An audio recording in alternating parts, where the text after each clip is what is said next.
Family Summer Vacation 2021. In our family, summer vacation means packing the tent and heading outdoors. This year, we wanted to go to the mountains. The question was just how to get there. With the Delta variant of the COVID-19 virus spreading rapidly through Norway, public transport didn't really tempt us. Living without a car, we would have to get there under our own steam, riding our bikes, avoiding high traffic roads as best we could. A week before leaving, it turned out that our oldest daughter had the possibility to come home and join us. There was only one catch. The trip would have to be reduced from 13 to 10 days. The route I meticulously had created to avoid busy roads while seeking out the best camp spots along the loop suddenly seemed a bit of a stretch. We had 3 days less to climb several mountain passes and crossing a number of valleys. Normally, a slight change in plans would be nothing to sweat about, but from my research, I knew we had limited options if we were going to make sure that we'd arrive back home before the end of the holiday. Frankly, there wasn't really any tempting alternatives to the loop if we wanted to stay clear of the most busy roads, one of which, paradoxically, was part of one of the national cycling routes. A late start the evening before had us out of sync with respect to the route already from day one. We soon realized that our late start would make it impossible to get to our planned camp at a mountain pass almost 14 kilometers away from a village further up the valley. It didn't help that the climb ahead of us was categorized as hors catégorie, or outside classification. In layman's terms, that would translate into something like a ridiculously brutal climb that would have been a challenge for any average person, even on a light bike carrying no extra load.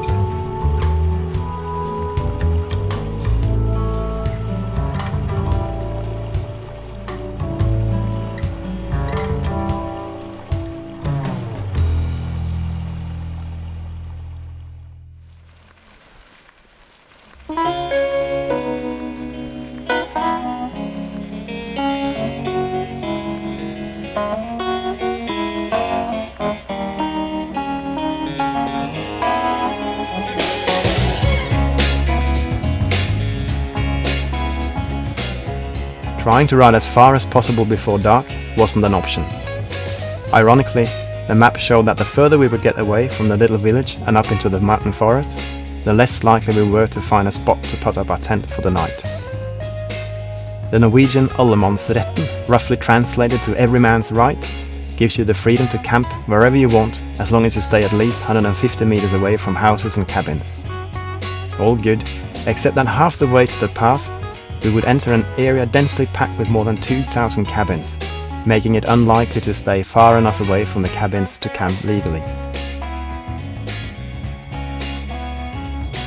To cut a long story short, we quickly realized there was no way we would be able to get past the cabin area and reach the mountain pass unless we wanted to ride long into the night. Instead, we settled for a camp on the brink of an adjoining forestry road in a dismal clear cut. At least we would have a view in the morning.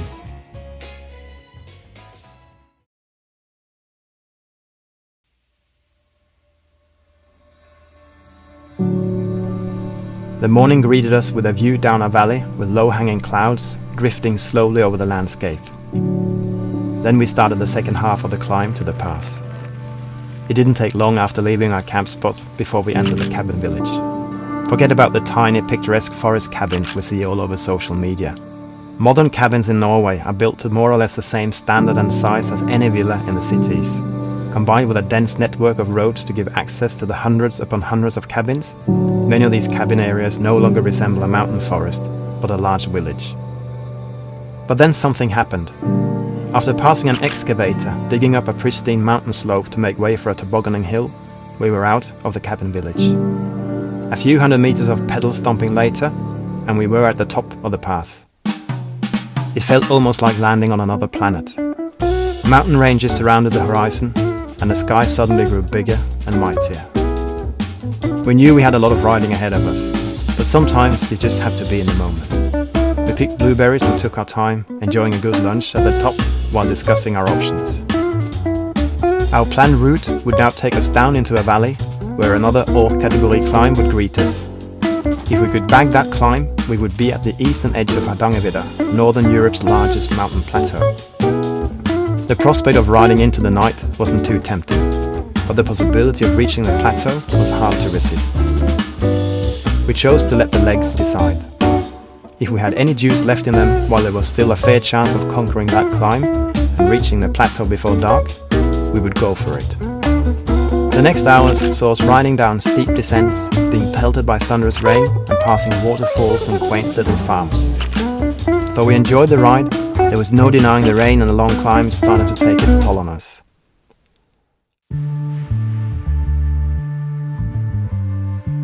Tired or not, we kept pushing the pedals again and again and again. And if you keep on pushing those pedals, eventually you'll get to places. And so there we were, late in the evening, climbing above the tree line, enjoying how the horizon suddenly broadened. We were at the plateau. We still had some more riding to do though. At the top of the pass, there was a group of cabins we would have to get past. After all, it seemed a bit silly being at the edge of this vast wilderness only to camp close to a cabin area. Finally, as the dark descended upon us, we found our spot. A small depression in the terrain, just out of sight of both the cabins and the road, and with a river with fresh drinking water flowing by just a stone's throw away. Banjo told us what he thought about the place in his own energetic way.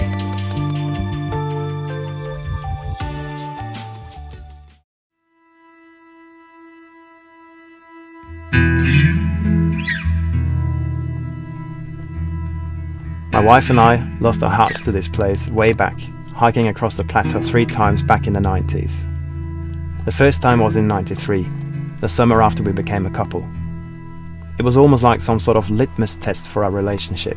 We lived in a tiny drafty tent for close to 2.5 weeks, carrying all our food with us, freezing like mad in the icy rain and temperatures just above 0 during the day, waking up to fresh snow several mornings.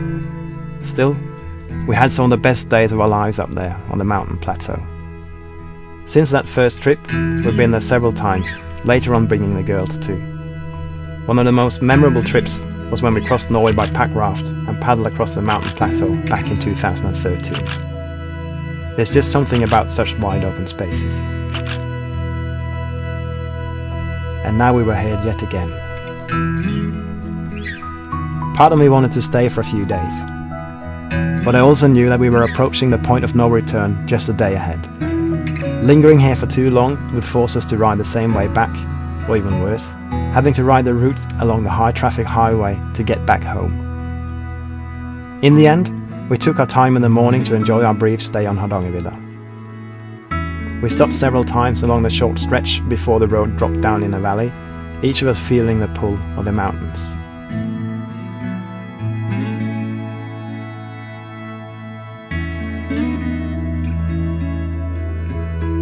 Then we dove into the valley, retracing the route we hiked when we paddled across Norway in pack rafts back in 2013. We restocked our supplies at the local grocery store and admired one of the few remaining medieval state churches before riding on. Our route soon took us up the hillside to the north. We passed old farms and enjoyed nature's free snack along the way.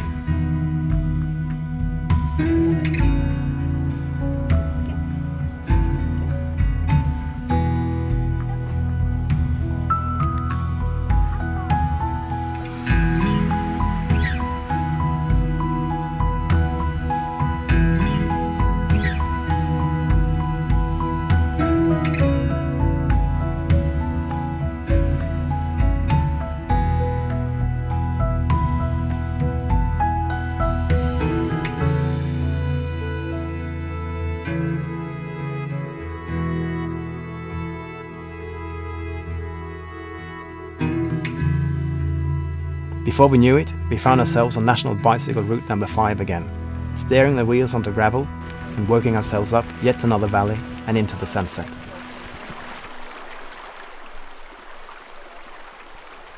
We instantly fell in love with a quiet little valley, far away from the noise of cars and campers, buses and trucks.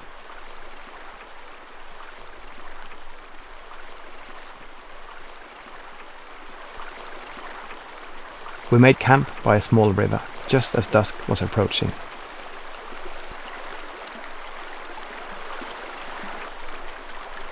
Is there any better way to fall asleep after a long day on the bike than hearing the quiet whisper of a slow-flowing river?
The following day saw us through a landscape shaped by mountain farming in a bygone era.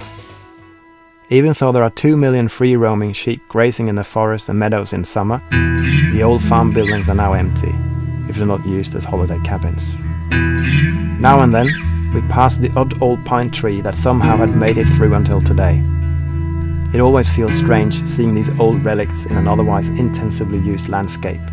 A hint of what many of the forests in Norway could have looked like if more of them had been protected. Still, the old mountain farm landscape had a charm of its own, and we soon fell in love with it. Its charm lasted until we met an excavator as we approached the end of the valley.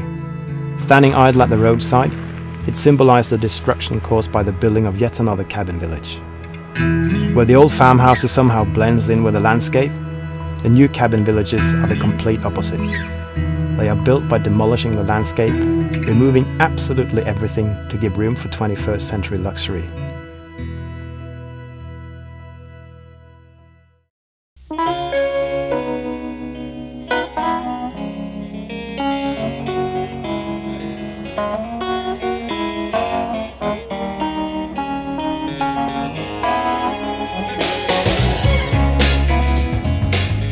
The next couple of days saw us riding another stretch of gravel, then rolling onto tarmac and descending down into Hollingnell Valley and National Cycle Route number 4.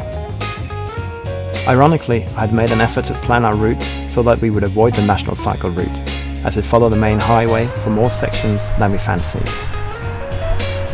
Our alternative route came with its own price to pay, or reward, depending on how you viewed crossing the valley and climbing almost 1,000 meters up yet another category climb to a mountain pass before descending back down into the very same valley again the day after. Sitting back home, I had visualized camping on top of the mountain pass and drinking morning coffee with a magnificent view in front of us. That plan seemed like a good idea until a thunderstorm pelted us with heavy rain and thunder, making us question the sanity of riding to the top. Soaked to our bones and with hypothermia lurking, we had to pull the brakes, or rather, stop fighting our bikes uphill before we reached the top. We started the search for a campsite while keeping us at legal distance from all the cabins we suddenly found ourselves surrounded by.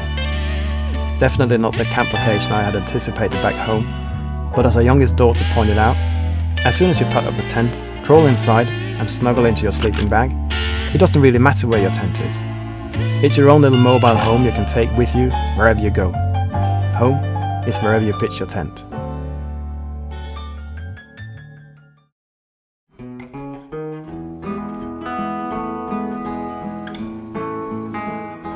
After getting soaked in rain, it's tempting to just keep your dry clothes on the next morning, thinking you can dry your wet clothes later on.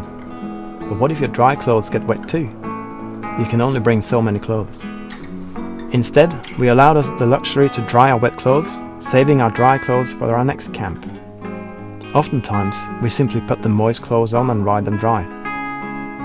Knowing that you've got a dry set of clothes and a warm sleeping bag waiting at the end of the day is sometimes all it takes to keep your spirit high when the weather acts up.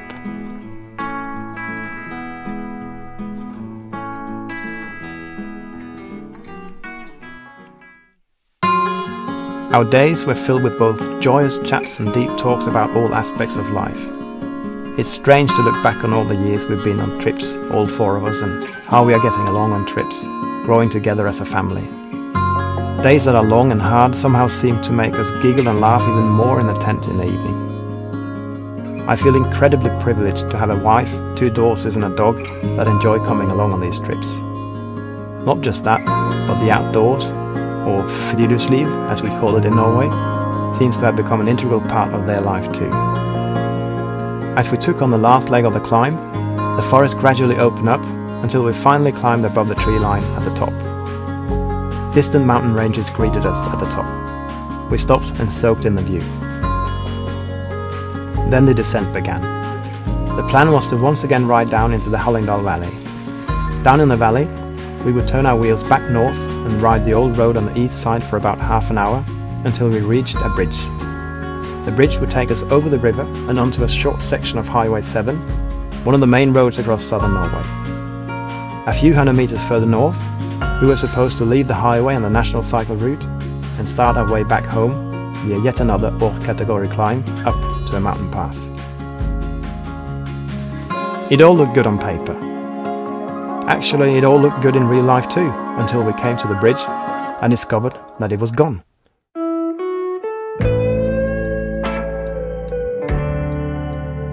My meticulously planned route wasn't an option. Backtracking south and then riding the highway north didn't fit our goal of riding as little on high traffic roads as possible. Now what?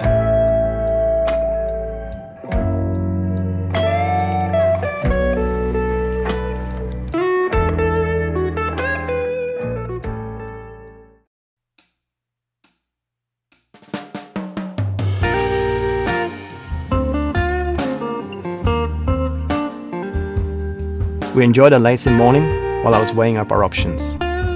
Riding south, leaving the carefully planned purple line on the GPS, we would have to ride 2 kilometers on the highway. Riding north, to get back on the purple line and our original route, would leave us with an undulating stretch of highway 4 times as long. In all honesty, it wasn't that much of a difference in the grand scheme of things, but on our mission to ride as little highway as possible, the route south was the clear winner. After a session of porridge and Harry Potter, it was time to move on. Our bumpy road quickly turned into tarmac, and all too soon we were at the highway. After a bit of waiting, the traffic cleared enough for us to get onto the road. Almost all the drivers were considerate and gave us a wide berth. They usually do, don't they? But we all knew too well that it only takes one bastard to give you a near-death experience, or worse.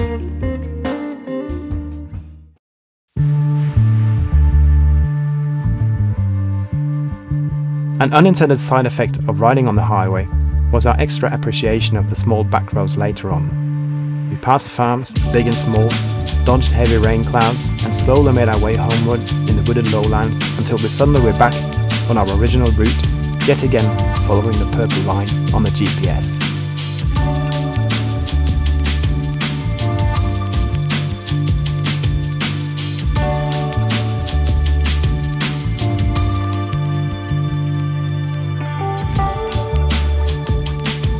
The last couple of campsites were perhaps not the most exciting, but it didn't really matter, carrying with us all the fun memories we've already collected day by day earlier on during the trip.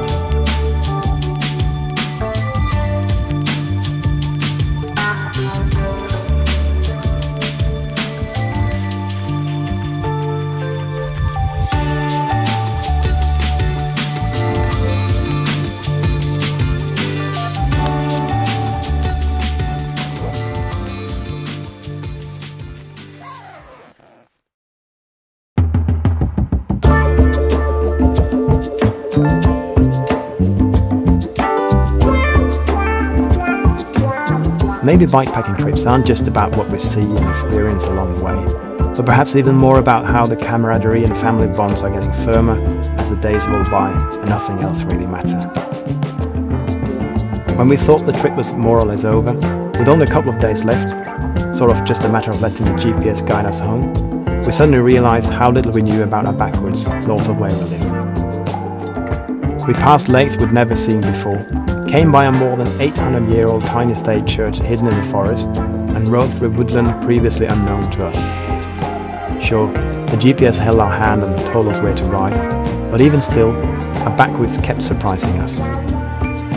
And perhaps the best part was knowing that we had just seen a fraction of all the quiet back roads crisscrossing the landscape. Is there a lesson here? I don't know. I guess it makes a solid case for local exploration. You know, adventure is waiting for you at your doorstep and all that. Then, all of a sudden, we were finally back on familiar roads, climbing hills and rolling through all the twists and turns we knew so well, carrying with us that precious feeling of adventure until we were right in front of our doorstep.